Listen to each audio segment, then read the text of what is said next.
Hi, my name is Scott. So far we've done multiple tool reviews. Today we actually purchased a 12-inch Chicago Electric miter saw slide arm from Harbor Freight. And I actually mounted this one, like you can tell.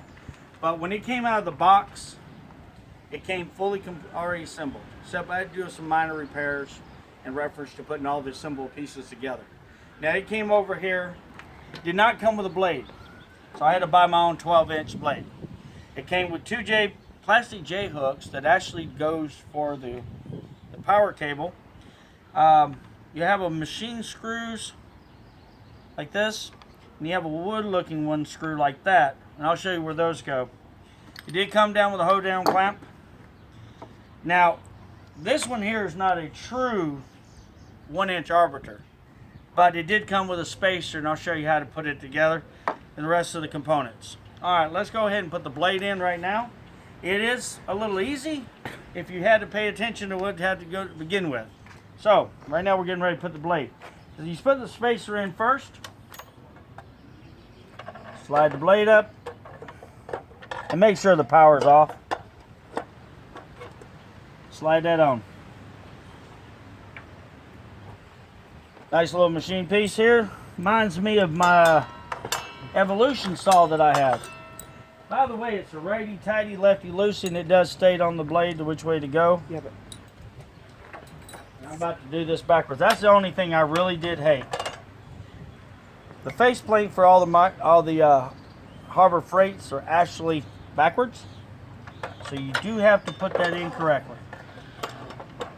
Slide it up. Do a slight press, no big deal. And when you slide it up, and granted, it's about to rain out here where we're at.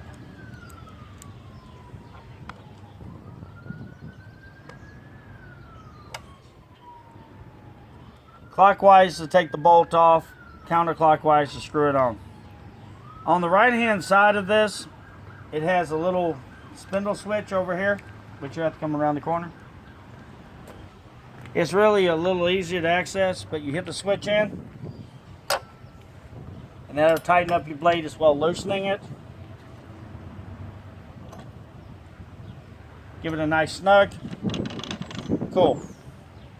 Now, if you know anything about miter saws to begin with, which most people that watch my videos and have actually I work with, sometimes they're a little tricky to get the blades on, and sometimes they're not. Here's the thing we had a problem with when we first got it. The guard always kind of was too easy to come down. There's a little screw on the side that you've seen with the blade at. Do a little tightening to it, and you actually see it fall. You'll tweak it just enough so when the blade comes down, it'll come down a little bit more freer, but it'll have a little stiffness in it to get the blade on and off. So just remember that, okay? Up, see what I mean? And it has a little bitty bolt in the back. By now I should be a professional at this, but I'm not any more than anybody else does. I do appreciate you watching. But we needed this for a little bit bigger for what the stuff we needed. There you go. That's simple. Now, these two J's go right here. The one that has the more the wood screw looking one is more the plastic. It just snaps on here. Take the screw. Some people have used them. I watched some of their videos. They say some people use them, some people don't. I really don't have a preference at the moment, to be honestly truth with you. Looks like we are little girls out here today. And the other one just snaps in right here. Got the little curvature. And this is the one that the actual machine screw goes into because you're touching metal to plastic. The other one's plastic to plastic.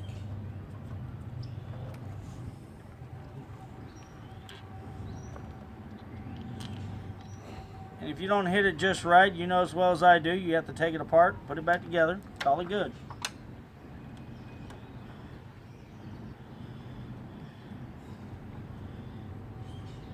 And that's all this does. Just wraps this little cord up for you, gets it out of the way, and that's all. Now it has everything standard miter saws have and everything else.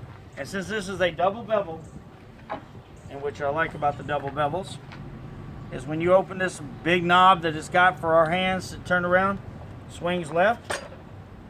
And right here, to make it swing right, you just pull that out, now it swings right.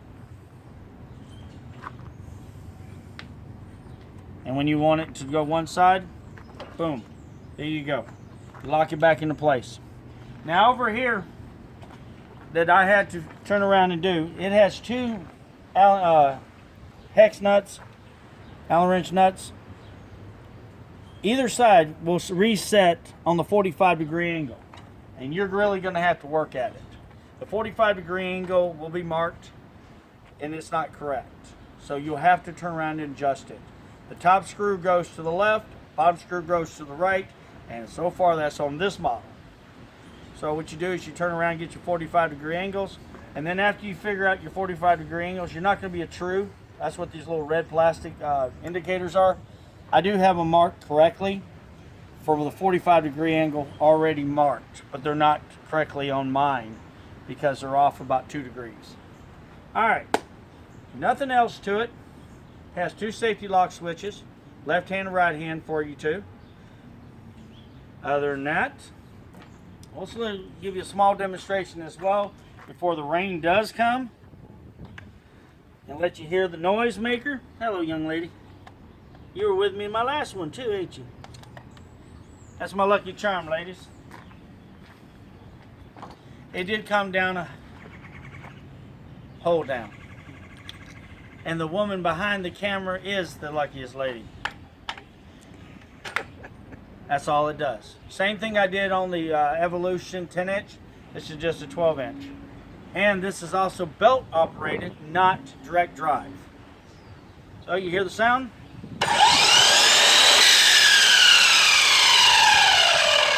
It's a downshift gear. By the way, it does come with brushes. I keep saying bushings through all my videos that have brushes. It's actually brushes for the engine, which is a nice gesture. Now I'll give you a small demonstration. This will work. Soft pine. And by the way, before I forget, this right here, the rails do come out all the way. You need to have them fully out when you do the 45-degree cuts. That is highly recommended unless you're going to cut the metal. And I don't know any 12-inch metals that do that. And you have these lovely thumb screws that actually hold, and they're big enough to make sure you can move, including a pair of gloves.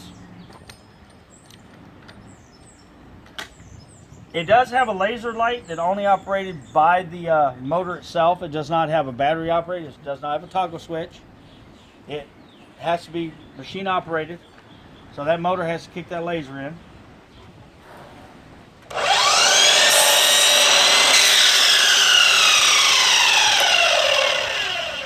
Now I've already measured out this, and I've already set this the miter saw up to all the 45 degrees, 90-degree angles to make sure all the wood I cut is correct.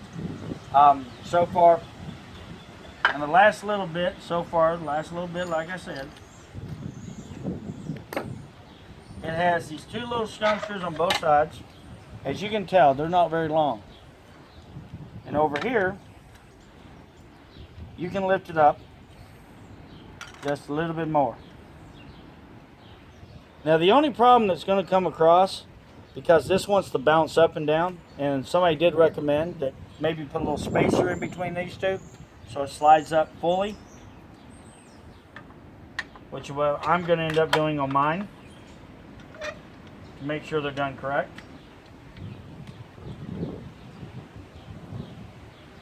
I got it from, like I said, I got the piece of equipment from Harbor Freight for a very, very low price. It's medium to okay quality equipment.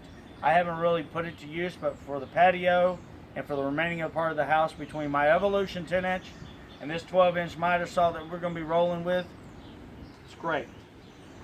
This is a 3,800 RPM. It's not very fast.